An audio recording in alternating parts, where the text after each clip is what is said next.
Bombers ended the season with 6 wins. It was obviously a disappointing season for the majority of it. Finished on a high. Let's go through a few of the key areas. Let's start with the back line. What did you make of their performance as a group throughout the season, and maybe some of the players that jumped out at you down there? Well, Simon, when you only win 6 games for the year, you're going to have the ball down there a fair bit, which the Bombers did, and I think it was the biggest plus. You know, they played as a real team under adversity. I thought that Hurley had just had a breakout year and may well figure in the All-Australian team, so he's a big tick there. I think Mark Bagley, I hope he's in the top 5 in the Essendon best and fairest, because you just knew what you were going to get from him every week.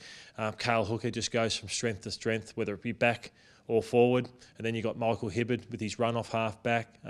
Marty Gleeson, I reckon, has enhanced his name and his brand, and he's just someone you can rely on for next year as well. So overall, you'd have to say big tick for the Essendon backline.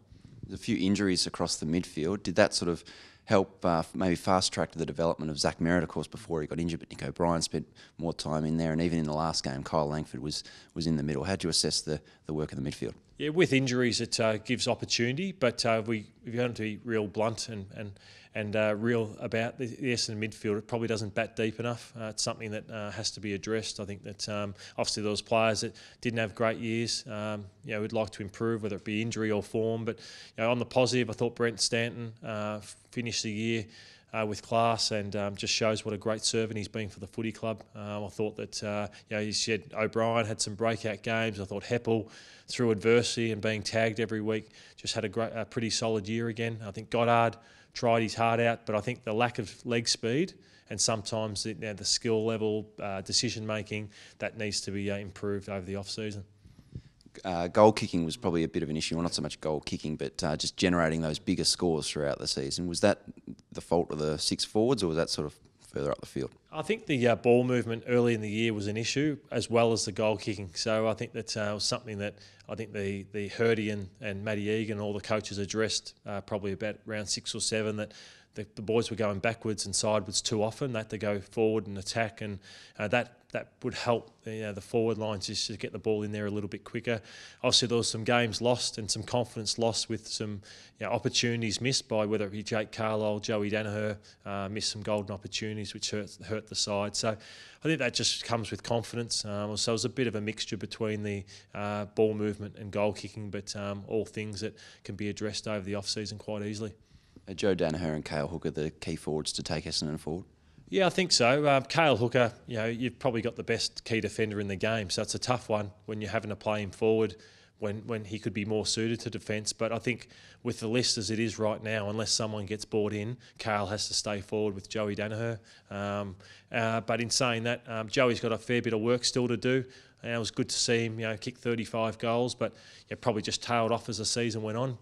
Probably got a bit tired with his ruck work as well. So I think that settling him down as a permanent forward next year would really help him. And Hooker provides that support. Hooker's capable of kicking 50 goals next year with a full season in the forward line.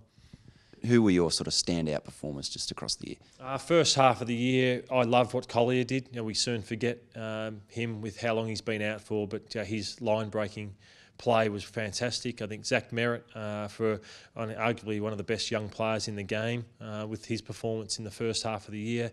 And then obviously guys like Heppel, Hooker, Hurley, probably Bagley, they were probably the standout performers for the season. I loved the way Brent Stanton played in the last 7 or 8 rounds. I think he was probably the best consistent player of the Bombers in the latter part of the season.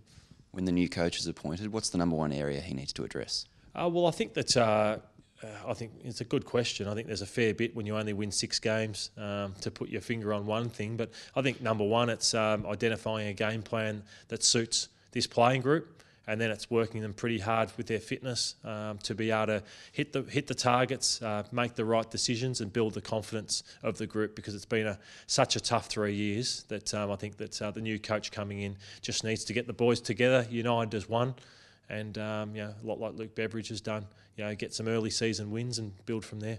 And if you can get those areas right and they get a decent run with injuries, which they didn't have this year, where do you think the Bombers can figure, albeit very early in 2016 predictions? Yeah, I said a couple of weeks ago, I think it'd be a good job to take on. I think the Essendon Football Club has a pretty good, strong list. I think it lacks probably a key forward to allow Hooker to go back to defence, and it lacks probably a midfielder or two. But you'll get that in the draft with pick 4 or 5. So I think that I think challenging for the 8 isn't an unrealistic suggestion for next year.